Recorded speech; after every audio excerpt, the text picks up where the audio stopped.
The sky over the last continent was on fire, and the man kneeling in the ash was already dead in every way that mattered. His arm hung useless at his side. Blood filled his mouth with every breath.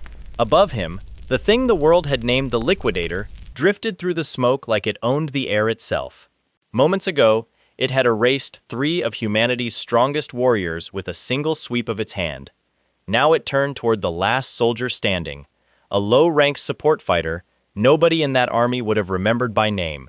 He was not supposed to be the one still breathing. He was supposed to be the first to fall. Instead, he was the last, and he had nothing left to fight with except a promise he had made to himself an hour earlier, that if he survived this day, he would find a way to make sure this day never happened at all. That promise was the only reason his hand still gripped his sword when the monster reached for him. Rewind 15 years, and none of this had happened yet. None of it would, not for a long time. A boy named Gray was on his knees again, but this time the enemy was a bully 3 years older than him, and the crowd watching wasn't an army. It was a handful of kids from the training yard who liked seeing Velder win. Except this Gray remembered dying. He remembered watching the sky burn. He remembered the names of heroes who had not been born yet. He remembered a being called Kronos, who had pulled him out of death itself and set him back down in this exact body, at this exact age, with a warning instead of comfort. Kronos had told him healing was not the strange part.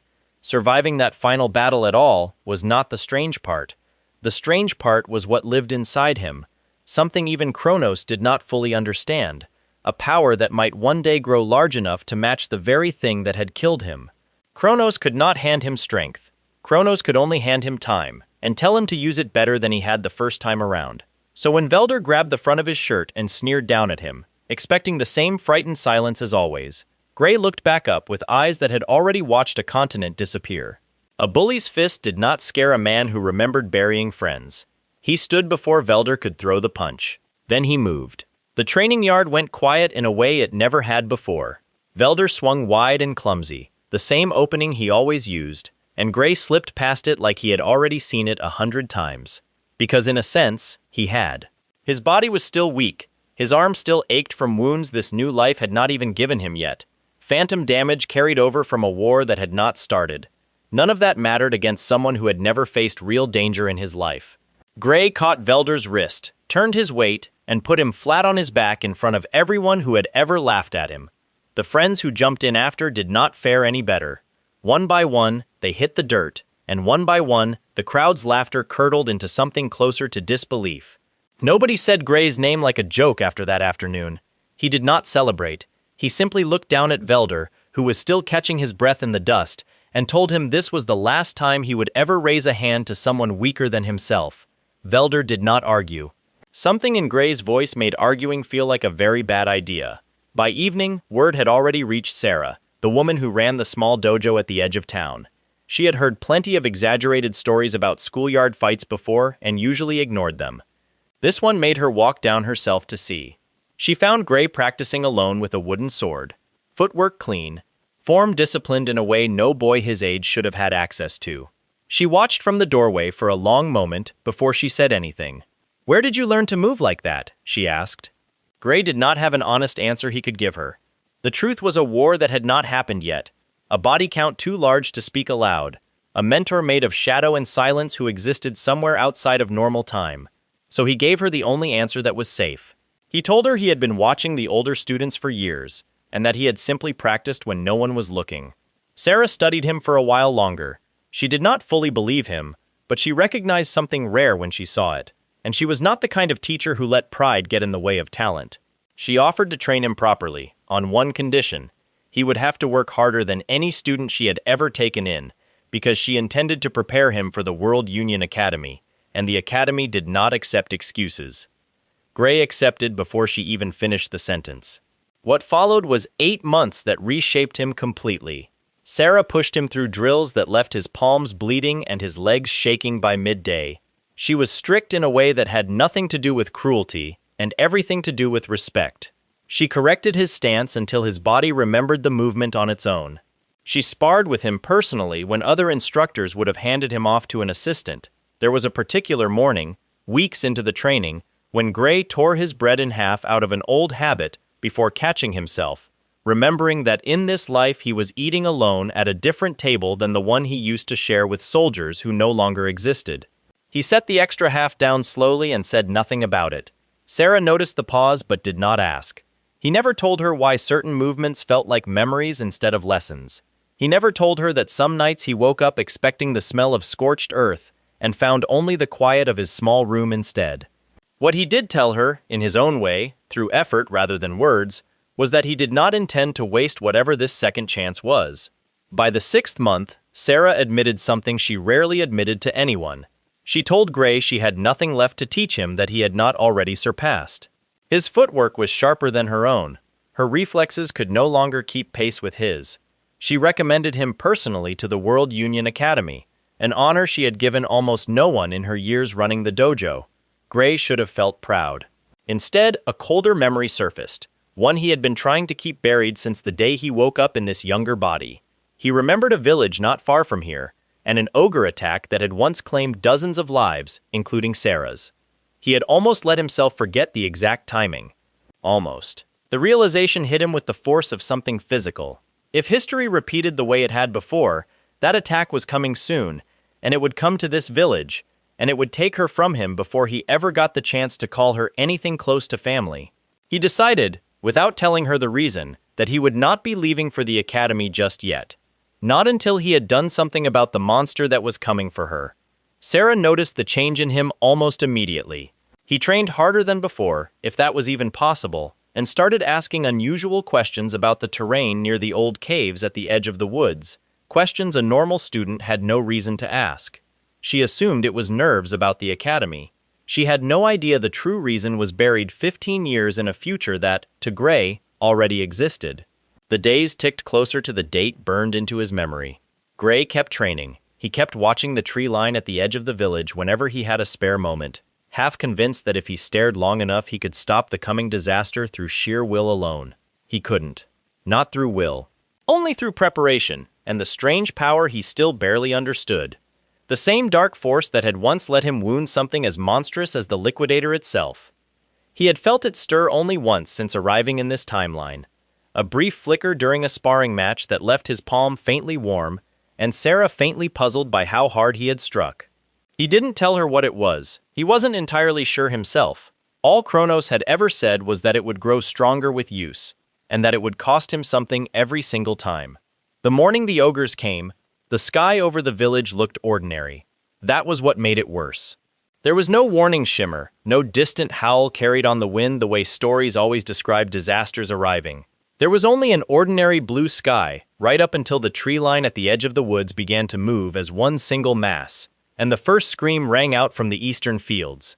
Sarah grabbed her sword and ran toward the sound before Gray could stop her, exactly the way he remembered her doing in the life he had already lost.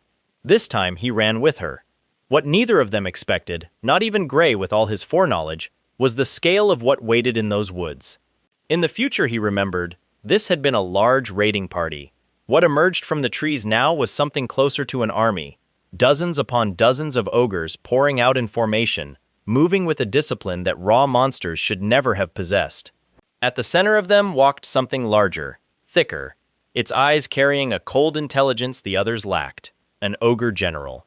Gray's memory had never mentioned a general leading this attack. History had already changed, and not in the direction he had hoped. Sarah froze for half a second at the sight of it, long enough for Gray to see real fear cross her face, an expression he had never once seen on her before. She recovered fast and pulled her blade, shouting for the villagers behind them to fall back toward the walls. Gray stood beside her, his ordinary sword suddenly feeling far too small for what stood in front of them. The first wave of ogres broke against the two of them like a wall meeting a storm. Gray's training carried him through the opening exchanges, years of Sarah's brutal drills paying off in real time as he cut through the smaller monsters one after another. But smaller ogres kept coming, and behind them, the general watched with patient, almost amused eyes, letting its soldiers wear down the humans before it bothered to move itself. Villagers screamed behind the barricade. A child's voice cut through the noise at one point, calling for a parent who could not answer. Sarah took a hit meant for someone else and staggered, blood running from a gash along her shoulder, and for one terrible heartbeat, Gray saw the exact moment from his old memory replaying itself in front of him, her body falling the way it had fallen once before. He refused to let it finish the same way twice. He crossed the distance faster than his body should have allowed, catching the next blow aimed at her on his own blade instead, absorbing the impact that should have ended her. His arms screamed in protest. Something deep beneath his skin answered the pain with heat, and for the second time since arriving in this era, the dark power stirred. It came slow at first, a faint shadow bleeding along the edge of his sword like smoke clinging to metal. Then it spread, faster, darker, until the entire blade looked wrapped in something closer to living shadow than steel. His vision narrowed. His arm burned from the inside, not from any wound the ogres had given him, but from whatever this power actually cost to use. The general finally moved. It crossed the field in 3 strides, faster than something its size had any right to be, and swung a fist large enough to end the fight in a single blow. Gray barely got his blackened blade up in time. The impact sent him skidding backward through the dirt, boots tearing furrows into the earth, but he held his ground. Barely. Sara shouted something he couldn't fully hear over the ringing in his skull. He answered with the only thing he had left, driving forward instead of retreating, the shadow along his sword hungry and growing with every second it stayed active. He remembered, distantly, cutting through something far worse than this once, on a continent that no longer existed, standing beside heroes who had since been erased from the world. He remembered the exact feeling of this power taking more from him than it gave back. He pushed anyway. The general swung again. This time Gray did not block it. He slipped past the attack entirely, closer than he should have dared, and drove the blackened blade upward through the creature's exposed side with everything his weakened, borrowed body had left to give. The wound did not just cut flesh. It unraveled something, shadow spreading through the general's body like ink through water, and the massive creature let out a sound none of the villagers would ever forget, somewhere between a roar and a scream, before collapsing into the churned earth. The remaining ogres, leaderless and confused, broke formation within seconds. Sarah rallied what fighters remained and drove the rest back into the trees before they could regroup. Silence returned to the field slowly, the way it always did after something like that. Gray dropped to one knee, the sword slipping from fingers that no longer wanted to hold anything. His arm hung useless again, the same arm that had carried phantom damage from a war not yet fought. Black lines crawled faintly beneath the skin near his shoulder before fading, and darkness closed in around the edges of his vision. The last thing he registered before losing consciousness was Sarah's voice, closer than before, no longer shouting orders, just saying his name like it mattered. He woke up somewhere else entirely, not a hospital bed, not the village. A vast black space stretched endlessly around him, silent in a way that felt heavier than any physical silence should. Ahead of him stood a single door, sealed shut, faint black light leaking from its edges like something inside was breathing against the wood. Pressure radiated from it, pressing against his chest even from a distance, a warning without words. He understood, without needing to be told, that opening it now would kill him. He also understood, with the same certainty, that whatever waited behind that door was tied directly to the power that had just saved an entire village. The vision faded before he could take a single step toward it. When his eyes opened again, real sunlight greeted him, along with Sarah's face, tired and relieved above him. The village had survived. Everyone he had feared losing was still breathing. But somewhere 15 years ahead of this exact moment, on a continent that would one day burn, a monster called the Liquidator was still waiting. And Gray now understood that the world he remembered had already begun changing in ways even he could not fully predict. Recovery took the better part of 2 weeks. His arm healed slower than the rest of him, a stubborn ache that lingered under the skin no matter how much rest he gave it. Sarah sat with him most evenings, saying little, though he noticed she watched him differently now, the way a person looks at someone they almost lost and cannot quite stop thinking about. The village did not forget what he had done. Farmers who had barely spoken to him before started leaving food at his door. Children followed him through the market square just to get a look at the boy who had cut down a monster twice his size. An old innkeeper, gruff and unfriendly by nature, refused to let him pay for a single meal for the rest of that month. On the day he finally left for the World Union Academy, half the village turned out to see him off. Someone had organized a small collection, coins and travel supplies pressed into his hands by people who had almost nothing to spare themselves. Sarah stood at the front of the crowd, arms crossed, doing a poor job of hiding how proud she was. She told him this was not goodbye, only distance. and that she expected letters describing every single professor who dared underestimate him. Gray promised he would write. He meant it, though some part of him already suspected the years ahead would give him far less time for letters than either of them hoped. The road to the academy took the better part of a week. Gray spent most of it in quiet reflection, watching unfamiliar towns pass by, comparing this version of the world to the ruined one he remembered.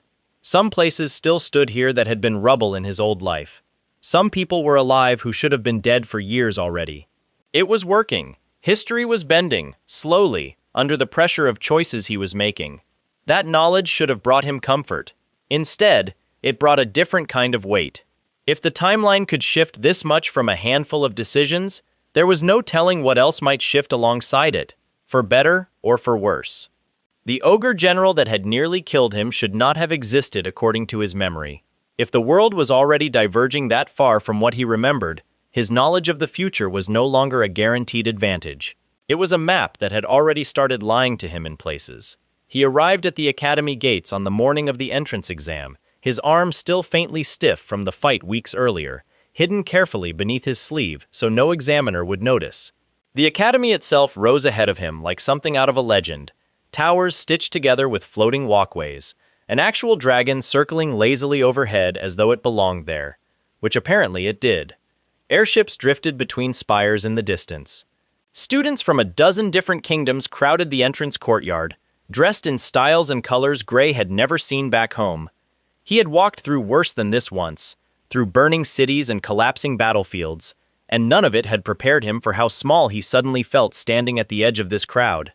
An official called his name from a list, along with a dozen others scheduled for the same testing block. Gray fell into line, his weakened arm tucked close to his side, his heartbeat steady despite everything riding on the next few minutes. Ahead of him waited the entrance examiner, a veteran swordsman with a reputation for breaking the confidence of overconfident applicants before they ever set foot inside the academy proper. Word passed quietly through the line that no one from this year's batch had managed to defeat him yet. Some hadn't even lasted past the first exchange. Gray stepped forward when his name was called again, sword drawn, arm burning quietly beneath his sleeve, carrying 15 years of memory that no examiner in this yard could possibly imagine. The examiner studied him for a long moment, the way a man studies something he cannot quite place, and asked if he was ready. Gray answered that he was, though what waited for him beyond this test, in classrooms and rivalries and secrets he could not yet see coming, was still far more than even he was prepared for. The examiner did not wait for pleasantries. He came in fast, testing footwork first, the kind of opening strike meant to measure a student rather than injure one. Gray met it cleanly, his stance settling into the shape Sarah had drilled into him 100 times over. Applause and murmurs rippled through the watching crowd as the exchange continued longer than expected. Most candidates lasted 3 or 4 strikes before conceding ground. Gray held his position through the 5th, then the 6th. His weakened arm shaking with effort he refused to let show on his face. Somewhere in the observation gallery above the courtyard, a woman with sharp eyes and an unreadable expression leaned forward in her seat. She had watched dozens of candidates already that morning, most forgettable within minutes. This one made her set down the cup of tea she had been holding. She was not looking at his technique, impressive as it was. She was looking at something underneath it, a quality visible only to someone gifted with sight rarely granted to ordinary teachers. The examiner increased his pace, pressing harder, clearly deciding this particular applicant deserved a real test instead of a formality. Steel met steel faster now, sparks catching the morning light with every clash. Gray's injured arm buckled once under the pressure, and for half a second it looked as though the match might end there. He recovered before the follow-up strike landed, pivoting on instinct built from a war this examiner could never imagine, and answered with a counter that drove the older swordsman back a full step, something none of the earlier candidates had managed all morning. Gasps spread through the crowd. The examiner's expression shifted from mild curiosity into something closer to genuine focus. In the gallery above, the woman with the sharp eyes finally allowed herself a small, private smile, the kind reserved for someone who had just found exactly what they had been hoping to see. The examiner ended the match himself, stepping back with the look of a man reconsidering everything he thought he knew about that morning's applicants. He told Gray to stand down, that he had seen enough. No student that year had pushed him past the 6th exchange. Gray had reached the 9th before the older man called it. A ripple of murmurs followed Gray as he walked off the field, some admiring, some suspicious, most simply confused about where an unranked boy from a farming town had learned to fight like that. He kept his eyes forward and said nothing, the same discipline that had carried him through 8 months under Sarah's roof. Behind closed doors that evening, the examining panel argued for nearly 2 hours. Most of the senior professors leaned toward rejection. His record was thin. His lineage was nobody. His injured arm, discovered during a post-match inspection, suggested he had entered the test compromised, which several professors took as either recklessness or deception. One veteran instructor argued flatly that talent without proper pedigree tended to burn out fast, and that admitting him on raw performance alone would set an unwise precedent. Only one voice at that table disagreed, and it belonged to the woman who had been watching from the gallery. Her name was Ariel, one of the few professors at the academy gifted with something called the divine eye, a rare form of sight that let her perceive qualities in a person that no sword match could fully reveal. She told the panel she had seen something in the boy that none of the physical scoring sheets could measure. When pressed to explain further, she declined, citing the same right every divine eye holder had held for generations, the right to admit a student on her word alone, without needing to justify the decision to anyone. The panel did not like it. Several professors made that plain. But the rule existed precisely to prevent politics from overriding rare judgment, and rules were rules even among people who resented them. Ariel signed the admission herself before the meeting adjourned, sealing Gray's place at the World Union Academy through a path that almost guaranteed him enemies before he ever set foot in a classroom. Gray learned of his acceptance the following morning through a short, formal letter delivered to the guest house where he had been staying. It did not mention how close the vote had been. It did not mention the argument, or the professor who had fought for him, or the growing resentment already forming among students who valued the ordinary exam far more than any exception to it. He simply read the words confirming his place, folded the letter once, and allowed himself the smallest exhale of relief he had permitted since waking up 15 years younger than he remembered dying. He did not yet know the cost of that quiet victory. Word of a divine eye admission spread through the academy faster than any official announcement ever could. Rumors were currency among students eager for something to gossip about, and an unranked boy slipping in through a rare, unexplained exception gave them exactly the kind of story that refused to stay quiet. By the time Gray arrived for the opening ceremony 3 days later, half the incoming class had already heard some exaggerated version of events. Some assumed bribery. Some assumed a hidden noble bloodline finally revealing itself. Nobody guessed the truth, because the truth was too strange for anyone to invent on their own. The ceremony took place in the Academy's grand courtyard, beneath banners representing a dozen kingdoms and countless smaller territories, gathered under one enormous stone archway, carved with the Academy's founding motto.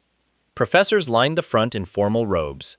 New students stood in rows organized loosely by entrance scores, though Gray noticed quickly that he had been placed near the back, an unspoken signal about how little weight his admission carried with the administration handling logistics. He did not mind the placement. He minded, briefly, the eyes that kept drifting toward him from every direction, whispers passing behind raised hands, a few students not even bothering to lower their voices. The headmaster's opening remarks were brief and traditional, the kind of speech every incoming class had heard for centuries about talent, discipline, and the weight of representing one's kingdom. Gray listened without really hearing much of it, his attention drawn upward toward the floating platforms drifting above the courtyard, students and staff moving between them on currents of visible magic, a sight that still felt impossible even after seeing it twice already. The ceremony's tone shifted the moment a tall young man near the front row stepped forward without being called. He introduced himself before anyone could stop him, his voice carrying easily across the courtyard, confident in the particular way that came from genuine talent rather than empty bravado. His name was Leon Hart, and everyone in that courtyard already seemed to know it before he said it, judging by how quickly the murmuring died down to listen. Leon did not waste time with pleasantries.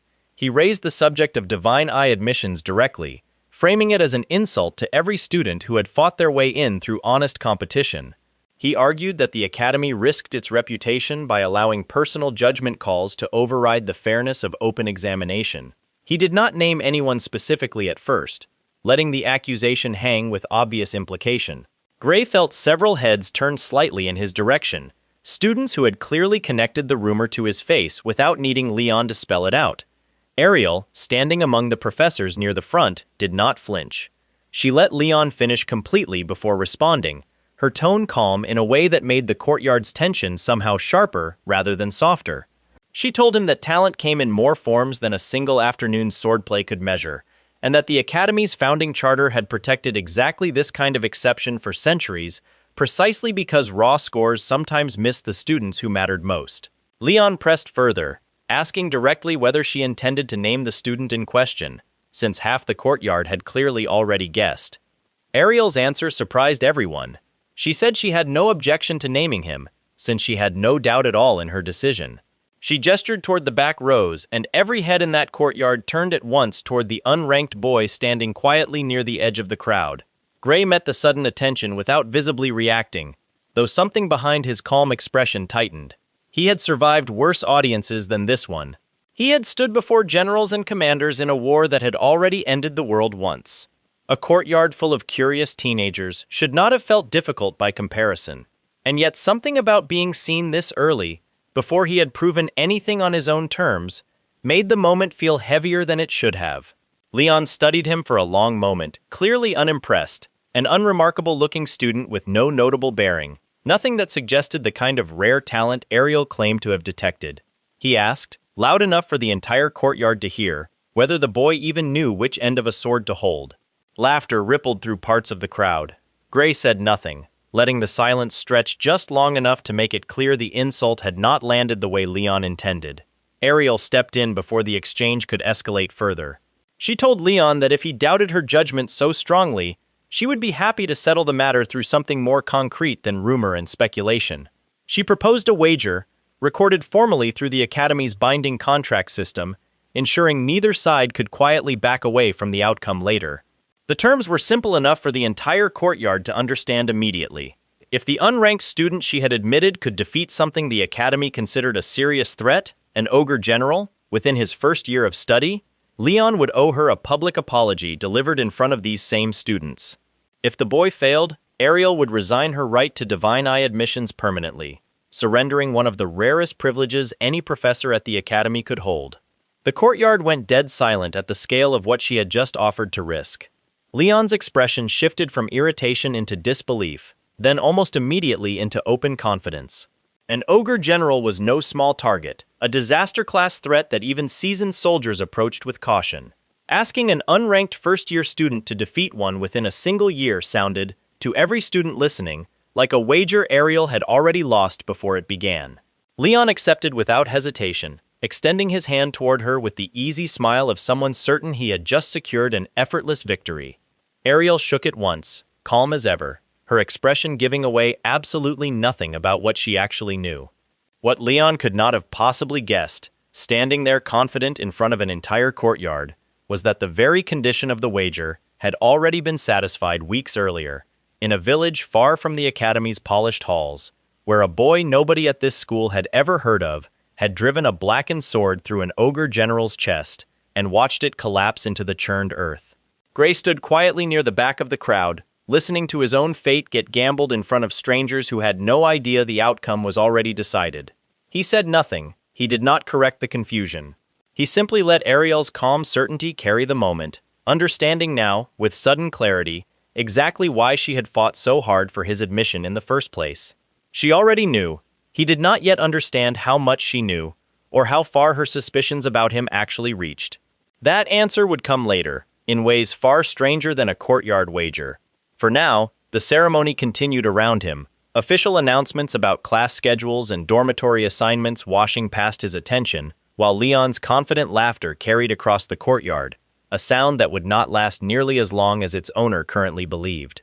The dormitory assigned to him sat at the edge of the student quarter, a modest stone room overlooking one of the lower training yards.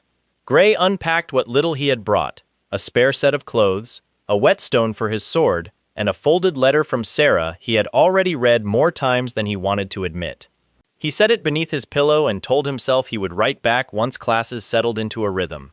His first week passed in a blur of unfamiliar routines.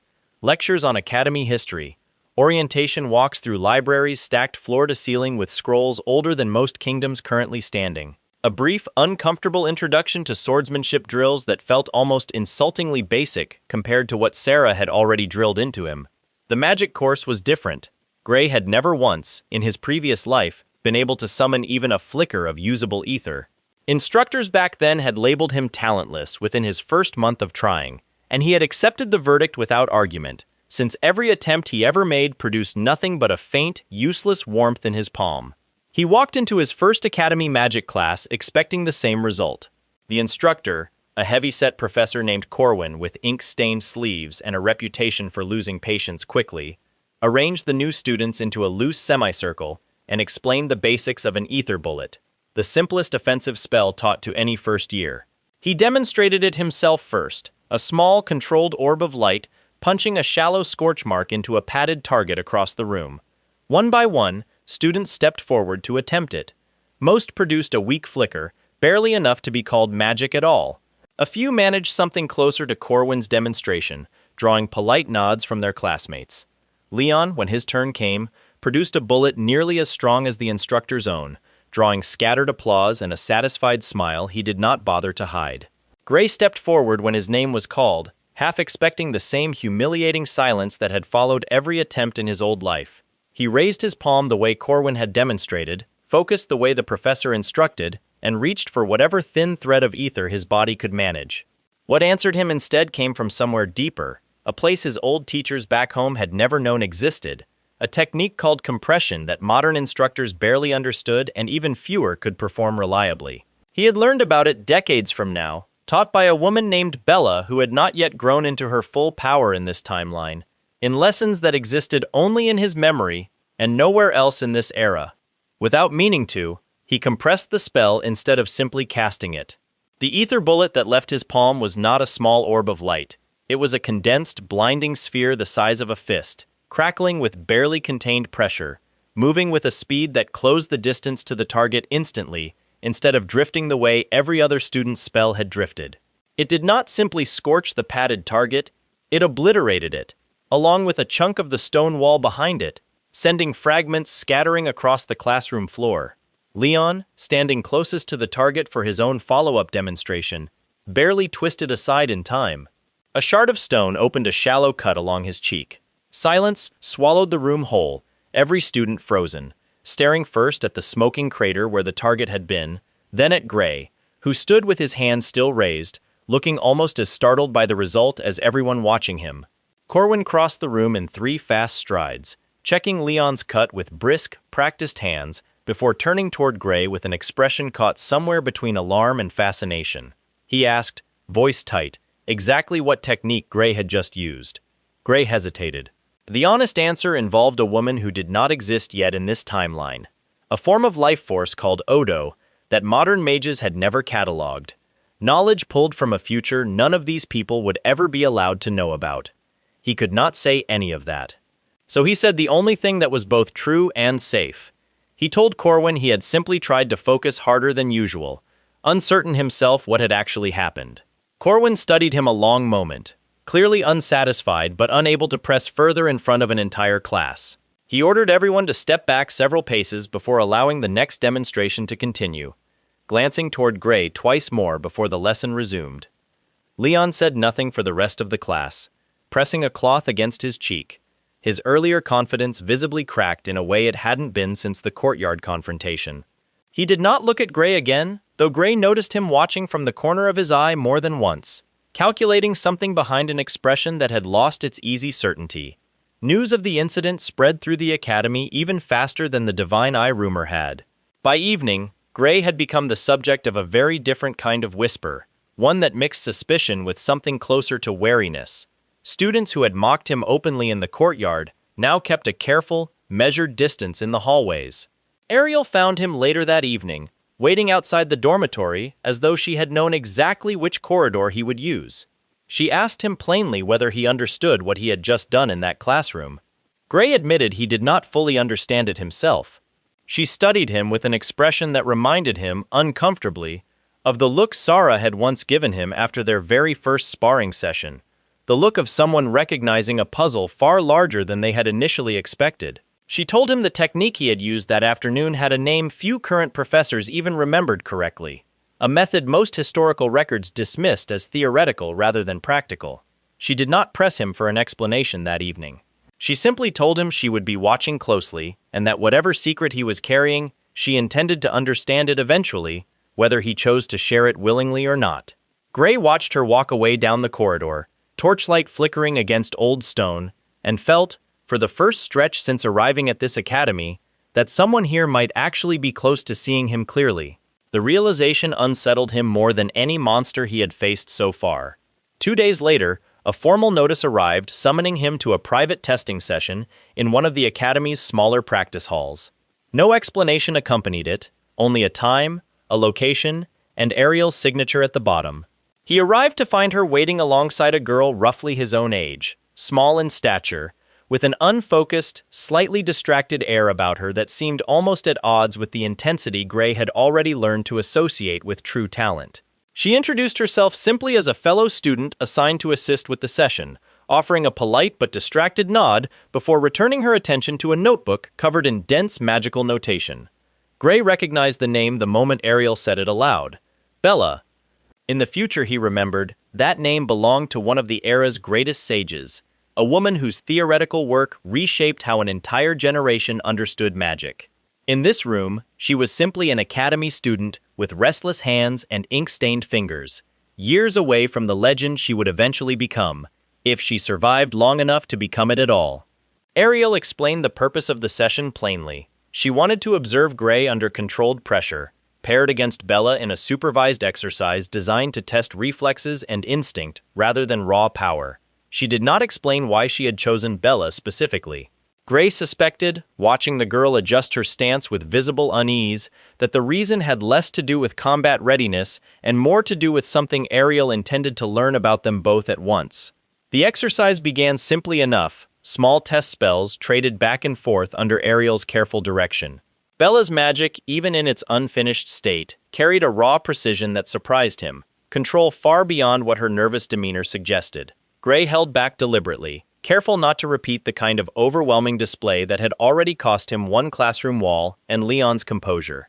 Ariel noticed the restraint immediately. She said nothing about it during the session itself, though Gray caught her watching him with the same unreadable expression she had worn back in the observation gallery during his entrance exam, the look of someone quietly confirming a suspicion rather than forming a new one. When the session ended, she dismissed Bella first, asking her to file a written summary of the exercise by morning. Once they were alone, she turned back to Gray with a question that landed heavier than anything Leon had thrown at him in the courtyard. She asked him quietly how a boy with an entrance exam injury and no formal magical background had managed to hide an old arm wound well enough to fool every examiner present, and whether that same body was hiding anything else the paperwork had failed to catch. Gray felt the question settle in his chest like a stone dropped into still water. He gave her the same careful, half-true answers he had given everyone else since arriving at this academy. He watched her expression as he spoke, searching for any sign of how much of it she actually believed. Ariel let the silence stretch a moment longer than comfortable before finally nodding, as though filing the answer away rather than accepting it outright. She told him this would not be their last conversation on the subject. Gray left the practice hall that evening, with the uneasy certainty that whatever secret he had carried across 15 years and one impossible second chance, it was no longer as safely hidden as he had assumed. The next warning came sooner than he expected, and it came from Bella herself. She found him near the library the following week, her usual distracted calm replaced by something tighter, more urgent. She told him, in a low voice, that one of her professors, a man named Bradley who oversaw advanced magical theory, had scheduled her for a corrective procedure meant to stabilize what he called an unstable magical core. Gray felt something cold settle in his stomach the moment she said the name. He remembered Bella from the future differently than the anxious girl standing in front of him now. In the years he no longer had access to, she became one of the era's defining sages, her theories reshaping how entire kingdoms understood magic. That future had never once mentioned a dangerous surgery performed during her academy years. If this procedure went forward and something went wrong, the woman the world needed decades from now might never exist at all. He asked her what the procedure actually involved. She admitted she did not fully understand it herself, only that Bradley had described her current magical instability as dangerous if left uncorrected, and that the operation would supposedly stabilize her before it worsened. She trusted him because he was a respected professor, and because nobody had ever offered her another explanation for the strange, uneven surges she sometimes felt during casting. Gray recognized those symptoms immediately, though not as a flaw. What Bella was describing sounded exactly like the early signs of an untrained connection to Odo, the same hidden form of life force his future teacher had once explained to him in careful, patient lessons that did not exist anywhere in this era's textbooks. He told her, as plainly as he could without revealing the impossible source of his knowledge, that he suspected her instability was not a flaw needing correction at all, but an entirely different kind of power current instructors simply did not recognize. Bella looked at him like he had just handed her something she desperately wanted to believe, but was afraid to trust. He offered to show her, right there in a quiet corner of the library, a technique for guiding that deeper energy instead of suppressing it. It took several attempts and more patience than either of them expected, but by the third try, Bella managed to draw on it deliberately, something she had never once done on her own before, her spell forming with a stability and depth that visibly startled her. Tears gathered in her eyes before she could stop them. She told him that Surge had followed her for years, and that every professor she'd ever asked about it had treated it like a defect to be managed rather than something worth understanding. Gray told her it was not a defect. It never had been. Word of Bella's sudden improvement reached Bradley within days, exactly as Gray had worried it might. Rather than reconsidering the surgery, the professor grew agitated, insisting the procedure remain scheduled regardless of her apparent progress, citing concerns about long-term instability that no amount of short-term improvement could fully address. Gray brought this news to Ariel immediately. She listened carefully, her expression darkening with each detail. She told him Bradley's insistence made little academic sense if Bella's condition had genuinely improved, and that something about his urgency felt less like caution and more like fear of losing access to something he needed. Ariel began quietly gathering information about Bradley's research history, and what she found disturbed her enough to bring Gray back into her confidence more directly than before. Bradley's official publications referenced magical theory that seemed, on the surface, legitimate, but buried within his funding requests and laboratory logs were references to source material no ethical researcher should have had access to, along with unexplained gaps in his reporting that stretched back years.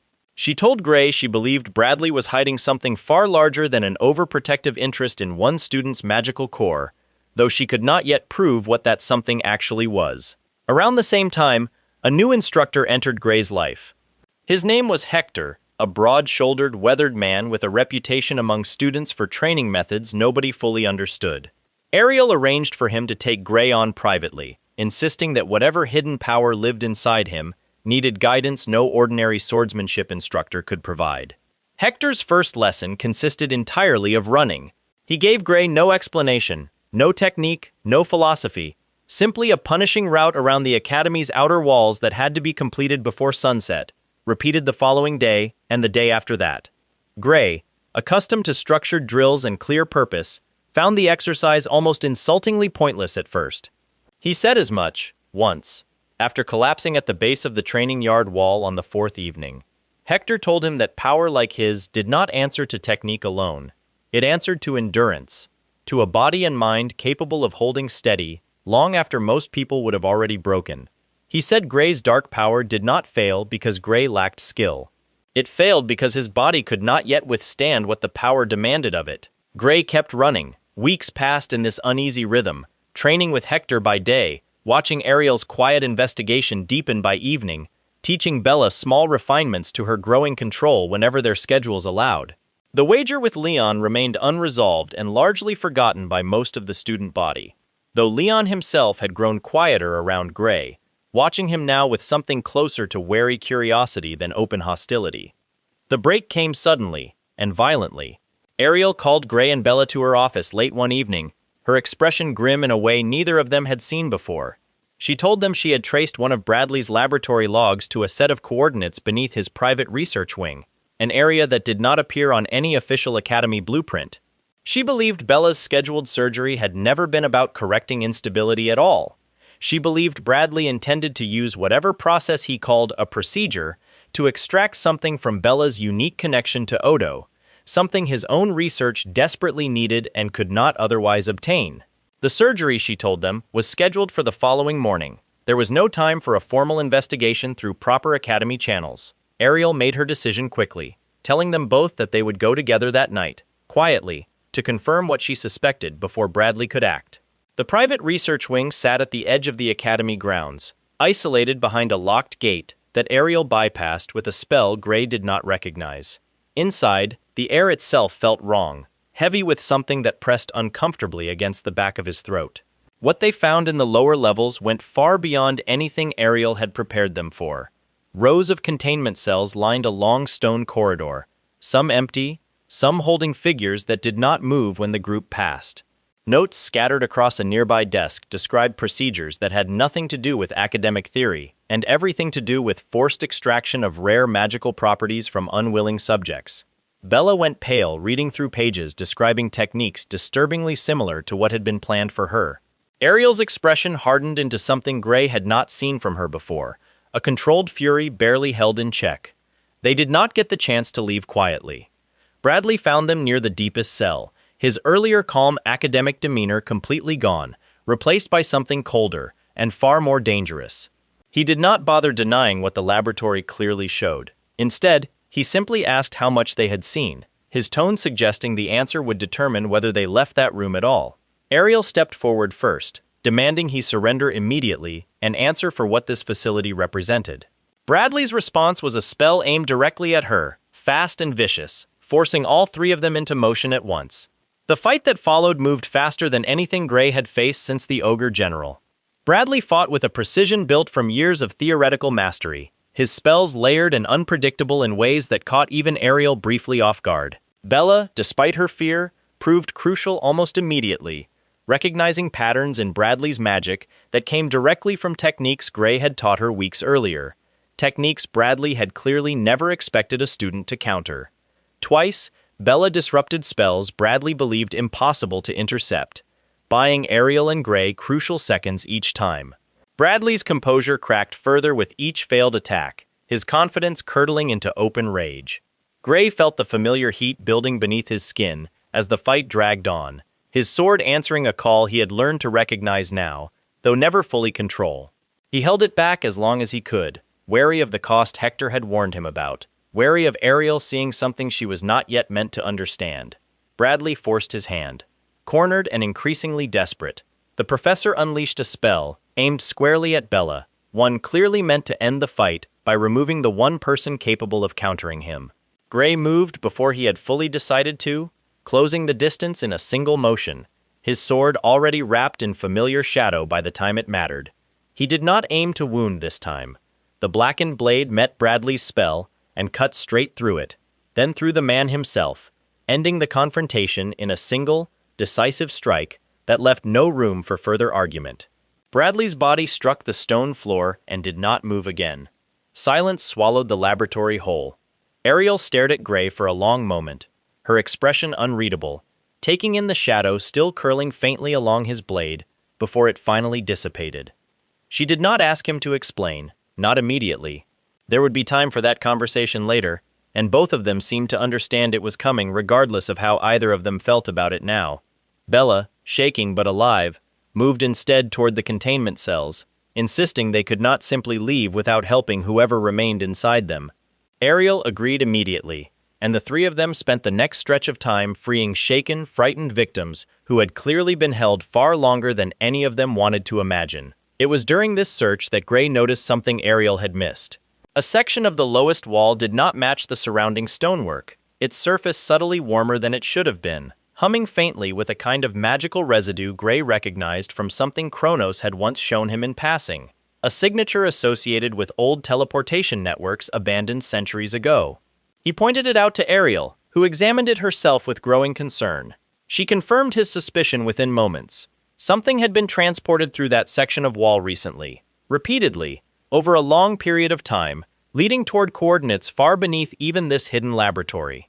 Bradley's crimes, horrifying as they were, suddenly felt like only the visible surface of something much larger. Ariel's expression turned grave as she traced the residual signature further, her divine eye picking up details neither Gray nor Bella could perceive on their own. She told them the trail led roughly 300 meters straight down, far deeper than any recorded section of the Academy's foundations extended. Whatever Bradley had actually been working toward, she said quietly, this laboratory was never the true destination. It was simply the door. Gray felt the same cold certainty settle over him that he had felt standing before the sealed black door in his own vision weeks earlier, the unmistakable sense of standing at the edge of something far larger than himself. Ariel raised her hands, weaving a careful, deliberate pattern of light through the air in front of the strange section of wall. The residue responded almost immediately, the wall's surface rippling like disturbed water, before splitting open into a narrow, humming gate of pale light, wide enough for a single person to step through at a time. Cold air drifted out from the opening, carrying with it a faint, unfamiliar smell that reminded Gray uncomfortably of the black space behind his own sealed door. Bella took an instinctive step back. Ariel's hand remained steady, though her expression had gone carefully, deliberately calm in the way it always did whenever she was hiding real concern. She looked at Gray, then at the gate, then back at Gray once more, as though silently asking whether he was ready for whatever waited on the other side. Gray thought of Kronos' warning, spoken to him once in a place outside of ordinary time. He thought of the sealed door hidden somewhere inside himself, and the terrifying pressure that had radiated from it. He thought of a continent burning 15 years from now, and a monster that had already taken everything from him once. He stepped toward the gate anyway. Neither he nor Ariel spoke as the light swallowed him whole, the corridor behind them fading into pale silence, leaving only the question neither of them had dared to ask aloud. What exactly was waiting 300 meters beneath a dead man's laboratory, and how much of Gray's future had already been quietly built around finding out? The light did not simply carry him forward, it unmade the ordinary sense of walking altogether, replacing it with a long, weightless stretch of nothing, before setting his feet back down on solid ground somewhere far below the Academy's foundations. Ariel stepped through a heartbeat behind him, her expression already sharpened into focus before she had fully taken in the surroundings. Bella followed last, gripping her own arm tightly, clearly fighting the urge to turn back the moment the light released her. The space they emerged into looked nothing like the stone corridors above. Walls curved outward in smooth, unbroken lines, carved from something that resembled dark glass more than ordinary rock, faintly luminous veins running through it like frozen lightning. The air carried none of the mustiness of Bradley's laboratory. Instead, it felt still, in a way that pressed against the ears, a silence with weight to it. Shell raised a hand, motioning for both of them to stay close. She told them quietly that this architecture predated the Academy by centuries, possibly longer, and that nothing in any record she had studied described a structure like it existing beneath these grounds. Gray said nothing, though something in the shape of the walls tugged uncomfortably at a memory he could not quite place. He had seen curves like this once before, in the black space behind his own sealed door, in the brief seconds before the vision had ended. They moved forward along the only visible passage, Ariel's light spell casting a narrow, careful glow ahead of them. The corridor sloped gradually downward, the glass-like veins in the walls growing brighter the deeper they went, pulsing now in a rhythm that unsettled Gray more than any static light could have. Bella whispered that the pulse matched something, though she could not say what, only that it felt disturbingly close to a heartbeat. The passage opened, finally, into a wide chamber unlike anything any of them had expected. At its center stood a massive structure, circular, ringed with the same dark glass as the walls, rising nearly to the ceiling far above. Thick veins of light ran from its base outward across the floor in branching patterns, converging on a raised platform near its front, where a single console sat untouched by dust, despite what had to be centuries of isolation. Ariel approached the console cautiously, her divine eye narrowing as she studied the strange symbols etched across its surface. She admitted, after a long moment, that she did not recognize the language, though certain elements of the design reminded her distantly of old containment wards, structures built specifically to hold something rather than to study it. Gray felt his pulse quicken at the word containment. He asked her directly what she believed the structure was holding. Ariel hesitated before answering, running her hand carefully along the edge of the console without touching its surface. She told him the wards, if that was truly what they were looking at, were degrading. Whatever seal had once been active here had weakened significantly over time, the branching light patterns flickering unevenly, rather than glowing steady the way true containment magic should.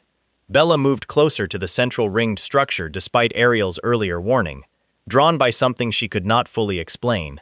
She pressed her palm lightly against the outer edge of the ring, and immediately gasped, pulling back as though burned. She told them she had felt something respond, faint but unmistakable, like a presence stirring somewhere deep inside the structure, aware of her touch. Ariel pulled Bella back several steps, her expression hardening with new urgency. She told them both they needed to leave immediately, that disturbing an active containment ward without understanding its purpose could release something none of them were prepared to face. Gray agreed, though something in him resisted turning away completely. He had spent 15 years carrying memories of a world destroyed by a single overwhelming enemy. Standing this close to something the Academy's oldest, most secretive architecture had been built specifically to contain felt like standing at the edge of an answer he could not afford to walk away from. Before any of them could move, the branching light patterns across the floor flared brighter all at once, the pulse inside the walls quickening to match something closer to alarm than the slow rhythm from before. A voice rose from the ring's structure, not spoken aloud in any language Gray immediately understood, but felt instead, pressing directly into his thoughts with a weight that made his knees nearly buckle. Ariel staggered as well, one hand pressed against her temple, her composure cracking in a way Gray had never seen from her before. Bella dropped to the floor entirely, covering her ears uselessly against a sound that had nothing to do with hearing. The pressure eased almost as quickly as it had come, leaving behind a silence that felt somehow heavier than before. Ariel recovered first, breathing hard, her expression shaken. She told them, voice unsteady, that whatever lived inside that structure was not simply a contained creature or a dormant weapon. It was something aware, something that had just reached outward and touched all three of their minds at once, testing them the way a predator tests the edges of a cage it no longer trusts.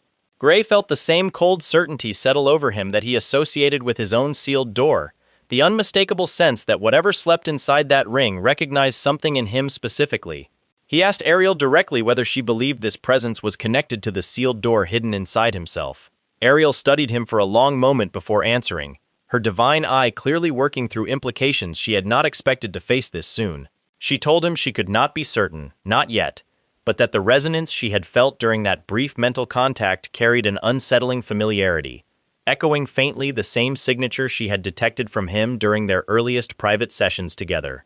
Bella, still recovering on the floor, asked quietly what that meant. Ariel did not answer immediately.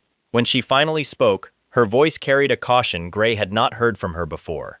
She told them it might mean the seal beneath this academy and the mysterious power sleeping inside Gray originated from the same source, or were somehow bound to one another across a distance neither of them yet understood. The branching light patterns dimmed gradually, the pulse slowing back toward its earlier rhythm, as though whatever had reached out toward them had chosen, for now, to retreat. Ariel insisted they leave immediately, unwilling to risk a second contact without proper preparation and support from Academy leadership she trusted completely, which currently amounted to almost no one given how deeply Bradley's corruption had already reached. They retraced their path back toward the gate in tense silence, the glow of the branching veins fading behind them as they climbed back toward the ordinary stone corridors above. Gray glanced back once before the passage curved out of sight, half expecting the light to flare again. But the chamber remained quiet, watchful in a way that felt deliberate rather than simply dormant. The gate delivered them back into Bradley's ruined laboratory, exactly where they had left it, the fallen professor's body still cooling on the stone floor, the freed victims huddled nearby under blankets someone had produced from a supply closet. Ariel immediately set about coordinating emergency care and quietly summoning Academy security she judged trustworthy enough to involve, her earlier composure returning by visible effort rather than natural ease. Gray found a quiet corner to sit, his body finally registering the accumulated strain of the entire night. Bella sat beside him without speaking for a long while, still pale, still shaken, her earlier confidence replaced by something more fragile. She finally broke the silence, asking him quietly whether he had felt what she felt, that sense of being personally recognized by something ancient and aware. Gray admitted that he had. He did not tell her everything. He could not yet. Not without unraveling 15 years of carefully guarded secrets in a single conversation neither of them was prepared to have. But he told her enough, that whatever slept beneath this academy was tied somehow to his own hidden power, and that neither Ariel nor anyone else fully understood how deep that connection ran. Bella studied him for a long moment, then told him she trusted whatever answer eventually came, whenever he was ready to share it. Her simple faith settled something in his chest he had not realized needed settling. Word of Bradley's death and the discovery beneath his laboratory spread through the academy within hours, though Ariel worked carefully to control exactly how much information reached the wider student body. Officially, Bradley had been exposed as a rogue researcher conducting illegal experiments, a scandal serious enough on its own without adding an ancient, sentient containment structure into public knowledge before anyone understood what it actually was. Leon Hart approached Gray 2 days later, his usual confidence tempered into something more careful, more curious. He admitted, somewhat reluctantly, that whatever had happened in that laboratory had clearly gone far beyond an ordinary rescue mission, judging by the exhaustion still visible on both Gray's and Ariel's faces since the incident. He did not ask directly what had happened, he simply told Gray that their wager remained unresolved and that he intended to honor it properly once Gray formally demonstrated the required feat before official witnesses, rather than relying on rumors and second-hand accounts. Gray found himself almost admiring the request. Leon's pride had not vanished, but something beneath it had shifted, a grudging respect forming in place of open hostility. Ariel summoned Gray to her office again that same evening, the atmosphere between them noticeably different than before. She no longer treated their conversations as careful probing sessions searching for hidden inconsistencies.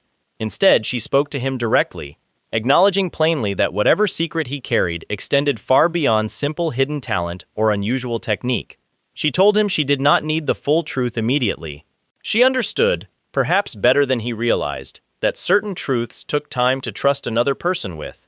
But she asked him for one thing clearly, that when he finally decided to share what he knew, he would trust her enough to include her in whatever came next. Gray studied her for a long moment, weighing 15 years of guarded secrecy against the quiet, steady support she had shown him since the moment she chose to admit him against an entire panel's objections. He told her that day would come sooner than she expected. That night, alone in his dormitory, Gray sat with his sword across his lap, tracing the faint shadow still lingering along its edge from the fight with Bradley. He thought of the ringed structure far beneath the academy, its ancient light responding to his presence, the way nothing else in this timeline ever had. He thought of the sealed door inside his own mind, and the mounting certainty that both mysteries were somehow bound to the same unresolved thread stretching all the way back to a burning continent 15 years in the future. Kronos had told him once that the power inside him might someday grow large enough to match the liquidator itself. Standing in that ancient chamber tonight, feeling something vast and aware brush against his thoughts, Gray finally understood just how literally that warning needed to be taken. He was no longer simply a soldier trying to prevent a single catastrophe he remembered from his old life. He was standing at the edge of something older, something the academy itself had been quietly built around containing, whether anyone currently walking its halls fully understood that history or not. Sleep did not come easily that night. When it finally did, it carried him, briefly, back into the familiar black space behind his own sealed door, the same terrible pressure radiating from its edges, the same certainty that opening it now would end him completely. But this time, faintly, from somewhere far beyond that door, he thought he heard an answering pulse, the same rhythm he had felt inside the ancient ringed structure deep beneath the academy grounds. Two mysteries, calling quietly toward each other across a distance neither of them had chosen. Gray woke before dawn, the sensation already fading, leaving behind only the certainty that whatever answers waited for him, in his own hidden power, and in the ancient structure beneath Bradley's ruined laboratory, would not stay separate for much longer. The days that followed settled into an uneasy new normal. Classes resumed as though nothing extraordinary had happened beneath the academy grounds, though a quiet undercurrent of tension lingered in every hallway Gray walked through. Professors who had once dismissed his admission now studied him with a wariness bordering on respect, uncertain what to make of a student who had somehow ended up at the center of the school's darkest scandal in a generation. Ariel arranged, discreetly, for a formal review of the underground chamber to begin, drawing in a small circle of senior faculty she judged trustworthy enough to include. She did not name Gray directly in her reports, careful to protect him from further scrutiny until she better understood what connection, if any, truly linked him to the ancient structure. Leon, true to his word, arranged for the formal resolution of their wager within 2 weeks of the laboratory incident. He requested an official academy tribunal, insisting on proper witnesses and documented proof rather than relying on second-hand rumor, a request Ariel granted without hesitation. The tribunal gathered in one of the Academy's smaller assembly halls, a modest crowd compared to the courtyard spectacle of the opening ceremony, but no less significant for those involved. Ariel presented sworn testimony from villagers near Gray's hometown, formal statements confirming the death of an ogre general at his hands, weeks before the academic year had even begun. She supplemented this with a detailed account from the village elder, corroborated by 3 separate witnesses who had watched the battle from the walls. The evidence left no room for argument. Leon listened to each statement in silence, his expression shifting slowly from cautious skepticism into something closer to genuine astonishment as the details accumulated. By the time the final witness statement concluded, confirming the exact date of the battle against a village record predating Gray's arrival at the academy by nearly a month, the tribunal's presiding officer had no choice but to formally acknowledge the wager's terms had already been satisfied before Leon ever extended his hand. Leon rose from his seat slowly, the weight of the moment settling visibly across his shoulders. He had entered this tribunal expecting, at worst, a difficult but manageable admission of being outmatched by a talented underdog. He had not expected to learn that his confident wager had been lost before it was ever spoken aloud, that Ariel's calm certainty in the courtyard had rested on evidence she alone had known existed. He turned to face Gray directly, and offered him something other than suspicion or grudging tolerance. He apologized, formally and without hesitation, acknowledging in front of the assembled tribunal that he had judged Gray unfairly based on nothing more than the manner of his admission, rather than any honest assessment of his ability. The two shook hands before the assembled tribunal, and something in their rivalry shifted permanently in that gesture, from open hostility into a wary mutual respect that would, in time, grow into something closer to genuine camaraderie. News of the tribunal's outcome spread quickly, and this time, the whispers following Gray through the academy's hallways carried a different tone entirely. Students who had once mocked his admission now regarded him with open curiosity, some even approaching directly to ask, with varying degrees of tact, exactly how an unranked farm boy had managed to defeat something as formidable as an ogre general before setting foot in a single academy classroom. Sarah's reply to his letters arrived around this same time, delayed by the distance between the academy and his home village. She wrote of her pride upon hearing, through second-hand accounts reaching even that distant corner of the kingdom, that her former student had already made a name for himself within his first weeks at the World Union Academy. Bella's recovery from the laboratory incident took longer than either of them expected. She remained shaken for weeks afterward, occasionally waking from nightmares involving the ancient structure's brief, invasive touch against her thoughts. Gray made a point of checking on her regularly, continuing their private lessons in Odo whenever she felt ready, careful never to push her faster than her own healing allowed. Their bond deepened steadily during this period, built less on dramatic rescues and more on quiet, consistent presence, the kind of trust that grew slowly rather than arriving all at once. Ariel's investigation into the underground chamber continued cautiously throughout the following month. She confirmed, eventually, that the ancient architecture predated even the Academy's founding by several centuries, built by a civilization whose records had been almost entirely lost to time. She told Gray, during one particularly late evening meeting in her office, that the containment wards had likely been failing gradually for decades, perhaps longer, and that Bradley's illegal experiments may have inadvertently accelerated that decay through repeated, unauthorized use of the teleportation network connecting his laboratory to the deeper chamber. Gray asked her directly what she believed would happen if the wards failed completely. Ariel did not have a certain answer. She admitted, with unusual candor, that nothing in her research had identified precisely what the ancient structure contained, only that whatever it was had been considered dangerous enough to warrant a containment system this elaborate, hidden this deeply, for this long. 3 weeks after the tribunal, Ariel summoned him to her office at an hour far later than their usual meetings, her expression carrying an urgency he had not seen since the night they first descended into the chamber beneath Bradley's laboratory. She told him, without preamble, that one of the Academy's oldest archives had just yielded a fragment of text referencing the ancient structure directly, buried within a collection of records so old that most scholars had assumed them purely decorative rather than historically significant. The fragment was damaged, incomplete, translated only partially by a specialist Ariel trusted with absolute discretion. But what remained legible described the structure not as a prison built to contain a single creature, but as a vessel, constructed to hold something that had once been split apart deliberately, its pieces scattered and sealed in separate locations to prevent it from ever reassembling into whatever form it had originally possessed. Gray felt a chill settle through him at the implication. He asked Ariel directly whether she believed his own hidden power represented one of those scattered pieces. She did not answer immediately, her divine eye clearly working through the same unsettling possibility that had already occurred to him. When she finally spoke, her voice carried a gravity Gray had rarely heard from her. She told him she could not be certain, not with the fragment this incomplete, but that the resonance between his power and the chamber beneath the academy made the theory difficult to dismiss entirely.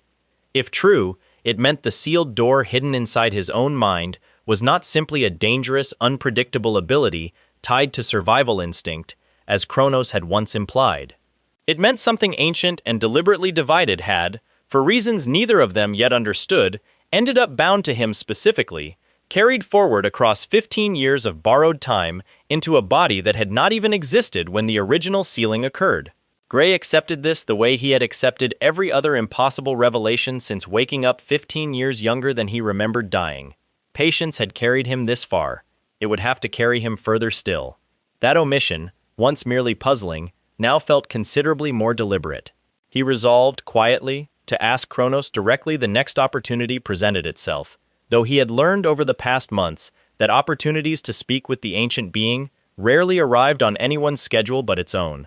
For now, there was only the academy, the steady rhythm of classes and training, the quiet companionship of Bella and Ariel, and, increasingly, even Leon, and the ever-present awareness that somewhere beneath these very halls, something ancient and divided waited patiently for pieces of itself it might never even know still existed. A knock at his door pulled him from his thoughts sometime later, quiet and hesitant. He opened it to find Bella standing in the corridor, a folded scrap of parchment in her hand, her expression caught somewhere between excitement and reluctance to disturb him this late. She told him she had been reviewing her notes from their sessions on Odo, cross-referencing them against older academy texts on containment theory out of simple curiosity, and had noticed something she could not quite explain away as coincidence. Certain terminology used in the ancient fragment Ariel had shown them both, words describing the divided vessel and its scattered pieces, appeared, in slightly altered form, within some of the oldest surviving texts on Odo itself, texts predating even the modern academy's founding. Gray took the parchment from her carefully, scanning the notes she had copied out in careful, cramped handwriting. The connection was subtle, easy to dismiss as mere linguistic drift across centuries of translation and reinterpretation. But standing here, having just learned that his own hidden power might represent a fragment of something ancient and deliberately divided, subtlety felt like exactly the kind of thread worth pulling. He asked her whether she had shown this to Ariel yet. Bella admitted she had not, uncertain whether the connection meant anything at all, and reluctant to trouble her professor again so soon after the tribunal, and everything that had followed. She had wanted, she said quietly, to show Gray first. Something in that small admission settled warmly in his chest, a reminder that whatever secrets he still carried, whatever ancient mystery waited patiently beneath the academy grounds, he was no longer navigating any of it entirely alone. He told her they would bring the notes to Ariel together, first thing in the morning. Bella nodded, relief visible in her tired expression, and turned to leave before pausing at the edge of his doorway. She told him, without quite meeting his eyes, that whatever this all turned out to mean, she was glad Ariel had chosen to admit him that day in the courtyard. Glad enough that she had stopped questioning why a stranger's arrival had reshaped so much of her own life so quickly. Gray watched her retreat down the quiet corridor, the folded parchment still warm in his hand, and allowed himself, for a brief moment, to simply feel grateful rather than burdened by everything still unresolved. Tomorrow would bring Ariel's reaction to Bella's discovery, another thread pulled loose from a mystery that seemed determined to keep growing larger the more they learned. Somewhere beneath the academy, an ancient structure would continue its patient, watchful pulse. Somewhere 15 years ahead, a monster that had once ended the world would continue gathering strength, unaware that the boy it had failed to fully kill was slowly, carefully, assembling allies and answers it had never anticipated. Gray closed his door quietly, set the parchment beside Sarah's letter on his small desk, and allowed himself, Finally, a full night's rest before whatever the morning intended to bring.